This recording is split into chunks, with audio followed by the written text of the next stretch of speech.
आप भी बहुत सारी ट्वीट्स का इस वक्त मौजू हैं और जो कुछ मुल्क के अंदर हो रहा है, मेरा ख्याल है पहली बात तो ये कि मोहसिन बेग साहब हमारे दोस्त भी हैं, उनके साथ ज्यादती हुई, लेकिन उनको भी इस तरह नहीं करना चाहिए था। मेरा ख्याल है उनको सरेंडर करना चाहिए था और उसके बाद शायद आज हम बेहतर पोजीशन में होते कि उनको बेहतर तरीके से डिफेंड कर सकते। लेकिन ये अल्टीमेटली ये जो कुछ हो रहा है इसका नतीजा क्या निकलेगा?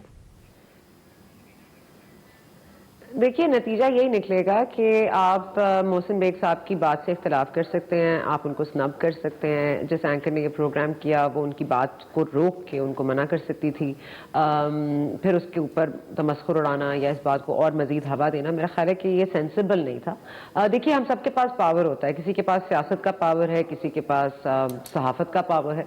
तो अगर मोहसिन बेग साहब ने अपना ओपिनियन इस्तेमाल किया है और अगर उन्होंने कोई ऐसी बात की है जो कि मेरा ख्याल है नहीं करनी चाहिए थी, पाकिस्तान तहरीक इंसाफ की जो क्रिटिसिज्म है वो और तरह से हम कर सकते हैं। माशाल्लाह उन्होंने हर तरह से हमें ओपन छोड़ा हुआ है कि हम कुछ भी क्रिटिसाइज करें, तमाम वो चीज़ें ओपन है। तो ये पर्सनल चीज़ों में जाना ज़रूरी नहीं है। मज़ा आप फरमाइएगा सर, ये अब सारा वाकया आपके सामने है कि एक टेलीविजन शो, उसके अंदर कुछ रिमार्क्स उन्होंने दिए, मेरा ख्याल है वो भी गलत है, नहीं देने चाहिए थे। आप भी शो कर रहे हैं, बेशुमार लोग पाकिस्तान के अंदर शो करते हैं, ज़ाहिर शोज पे लोग चाहते भी हैं, लेकिन सबको पता होता है कि कौन सी लाइन है जिसको हमने क्रॉस नहीं करना। लेकिन जो आज उनके साथ हुआ वो उससे कहीं ज्यादा बड़ी ज्यादती है कि आप वफाकी वजीर हैं तो आपने FIA को आपने मुतहरक कर लिया, आधे घंटे में वो घर में पहुंच गए, फिर उसके बाद जो कुछ हुआ वो आपके सामने। तो ये किसको ज्यादा जिम्मेदार समझते आप? शुक्रिया जावेद साहब। देखिए, बुनियादी तौर पे जिस तरह अभी सना बात कह रही थी, बुनियादी तौर पे जो पावर है ना, उसका अब्यूज असल चीज है।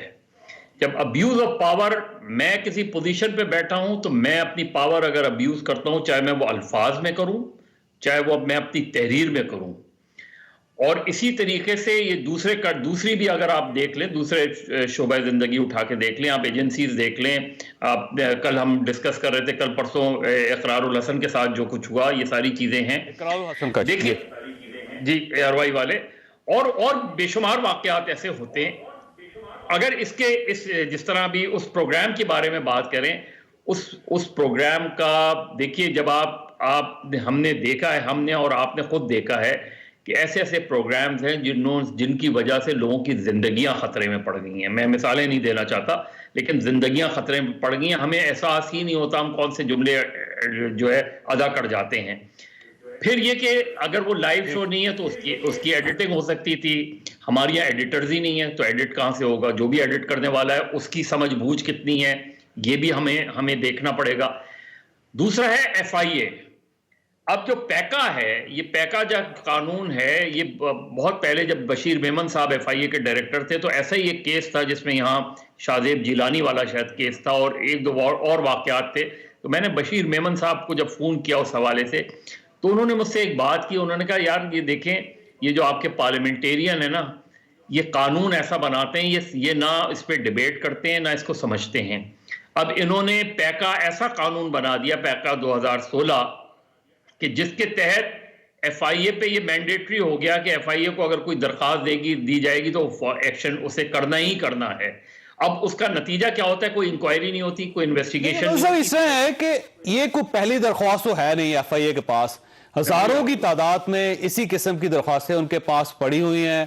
आप यकीन करें कि जब कोई शख्स जाता है, और उसमें मैं खुद भी शामिल हूं, तो वो कहते हैं कोई एविडेंस तलाश कर दें सर, कोई टेलीफोन नंबर हमें तलाश कर दें, कोई बंदा तलाश कर दें, आप किसी अपने बंदे को लगाएं, और उसके बाद भी जब आप सारी इंफॉर्मेशन उनको कलेक्ट करके दे देते हैं, इसके बाद भी कुछ नहीं होता। तो ये एक अजीब सी बात है कि हजारों जब एक दरख्वास्तें पड़ी हुई उसके ऊपर अमल नहीं हो रहा और एक आध घंटे में अमल हो जाते, तो इसका मतलब ये हुआ कि फिर वो इमरान खान साहब जो बार बार ये कहते थे कि इस मुल्क में दो कवानीन है, एक कानून वो है जो अमीर आदमी बड़े आदमी के लिए, दूसरा वो है जो आम आदमी के लिए। नहीं साहब, आप क्योंकि कानूनदान भी हैं, तो अब आप फरमाइए पोजीशन क्या है सारी? बिस्मिल्लाहिर्रहमानिर्रहीम। शुक्रिया जोई साहब। देखिए, जैसे पहले सना साहबा ने फरमाया या मदर साहब कह रहे हैं, बेसिक आर्गूमेंट या बेसिक सवाल है ये कि अगर FIA ने ये फुर्ती दिखाई है, साइबर क्राइम विंग ने, तो मुतअद्दिद दरखास्तें इदारों के हवाले से कुछ 6000 से करीब पर्सनल भी हैं, 6000 से ज़्यादा दरखास्तें हम जियो की तरफ से दे चुके हैं, 250 रिमाइंडर्स दे चुके हैं इसी तरह की साइबर क्राइम विंग को कि जी इन पे एक्शन लिया जाए, कुछ करें। जो हुआ है, जाहिर बात है एक प्रेफरेंशियल ट्रीटमेंट दिया गया है कि मुराद सईद साहब की कंप्लेंट है। जो मोहसिन बेग साहब ने प्राइमरीली किया था उस प्रोग्राम के अंदर, वो भी मैं समझता हूँ उन्हें नहीं करना चाहिए था, क्योंकि जिस चीज का या जिस किताब का वो हवाला दे रहे थे वो टीवी मटेरियल है ही नहीं, उसके अंदर बड़ी अजीब वाहियात किस्म की चीजें दी गई हैं। उसको ना पढ़ा जा सकता, ना उसको किसी को गिफ्ट किया जा सकता, ना डिस्कस किया जा सकता है। अब गुजारिश ये है कि आज जो FIA ने किया, कानून के मुताबिक जो अभी मदर साहब भी कह रहे थे, पैका बिल्कुल उसके अंदर बड़े मेजर इश्यूज हैं, लेकिन आज अदालत ने कह दिया कि जो तरीकाकार अपनाया गया है, आप खामखा जाकर अनलेस यू हैव छापा तो हमारी, मतलब आप इस तरह नहीं करते कि आप रेड कर दे किसी के घर पे जाके, आप ऐसे नहीं कर सकते।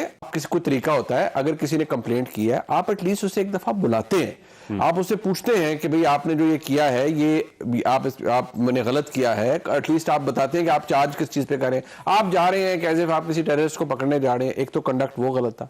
मोहसिन बेग साहब ने जो किया, मैं समझता हूं उनका डिफेंस बड़ा कमजोर है कि जी मुझे लगा डाकू आ गए। भाई सड़क पे जब आप फिर रहे थे, आपको पता लग गया था कि सामने ये जो गाड़ियां खड़ी हैं FIA की खड़ी हैं, FIA के एहलकार हैं, और अभी भी मुझे किसी ने कोई इमेज भेजा कि आपने वो पिस्टल का जो बट मार के तो आपने सर फाड़ दिया एक FIA के एहलकार का।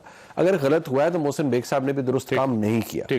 लेकिन मसला यहाँ ये है, अब वो उनके खिलाफ इंसदादी दहशतगर्दी का मुकदमा है, वो क्या वो दहशतगर्दी बनती है वैसे? लेकिन अगर आप दहशतगर्दी की, मैं चॉइस मैं आपको बताऊं कि इसकी बड़ी एक डेफिनेशन ये है कि आप एक गली के अंदर आ जाते हैं, आपने एक पूरा सीन क्रिएट हुआ है, ठीक, और लोग खड़े हुए हैं और आप बंदूक ताने हुए हैं आपने लोगों के ऊपर, लोग खौफजदा हो गए, टेरराइज आप कर रहे हैं लोग। अगर लोग खौफजदा हो गए तो मैं ये कहता हूं कि शायद अदालत ऐसे ना गर्दाने ऐसे दहशतगर्दी, लेकिन ये लोगों को हरासा आप कर रहे हैं, एक सीन क्रिएट हो चुका है जो उससे बड़ा अलमिया है कि रोकने वाला भी कोई नहीं। अब यूं महसूस होता है कि दो टीमों के दरमियान मैच हो रहा है, एक टीम गवर्नमेंट है और दूसरी टीम आवाम है, और जो दरमियान में अपोजिशन थी जिसने इनको रोकना था, जिसने आवाम को बचाना था, वो माइनस है, वो किसी इशू पे भी सामने नहीं आती। और वो साइड पे इवन जहां पे उन्होंने जो सेनेट में बिल रोकना था, वहां पे वो स्टेट बैंक ऑफ पाकिस्तान का बिल नहीं रोक सकी। तो इसका मतलब हुआ कि अपोजिशन ज्यादा जिम्मेदार है, उसको चाहिए था कि गवर्नमेंट के दरमियान आती।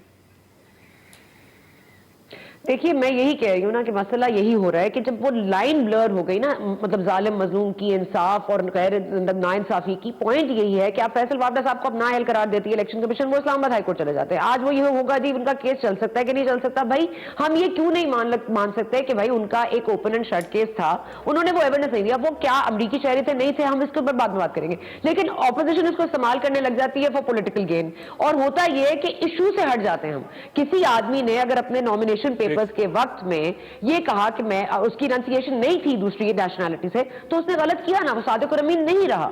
और इसको छोड़ दीजिए कि सादिक और अमीन वाली जो क्लॉज है उसके मैं कितने खिलाफ हूं, लेकिन सदाकत और अमानत की बात करने वाले अगर यही भूल जाएं, कोई पॉलिटिकल गेन के लिए इस्तेमाल करेगा। महंगाई भी इस वक्त पॉलिटिकल गेन के लिए इस्तेमाल की जा रही है जी, चूल्हे ठंडे हो गए, ये एक पॉलिटिकल नारा बन गया है, इसको हेल्प कोई नहीं करना चाहता, इससे रिलीफ हमें कोई नहीं दे सकता, ये सिर्फ पॉलिटिकल गेनिंग के लिए होगा। और मैं यही कह रही हूं कि ये किसी भी सोसाइटी की डाउनफॉल होती है जब आपकी इंसाफ और नाइंसाफी की लाइंस खत्म हो जाए, और ये खत्म हो गई है जी इस मुल्क में।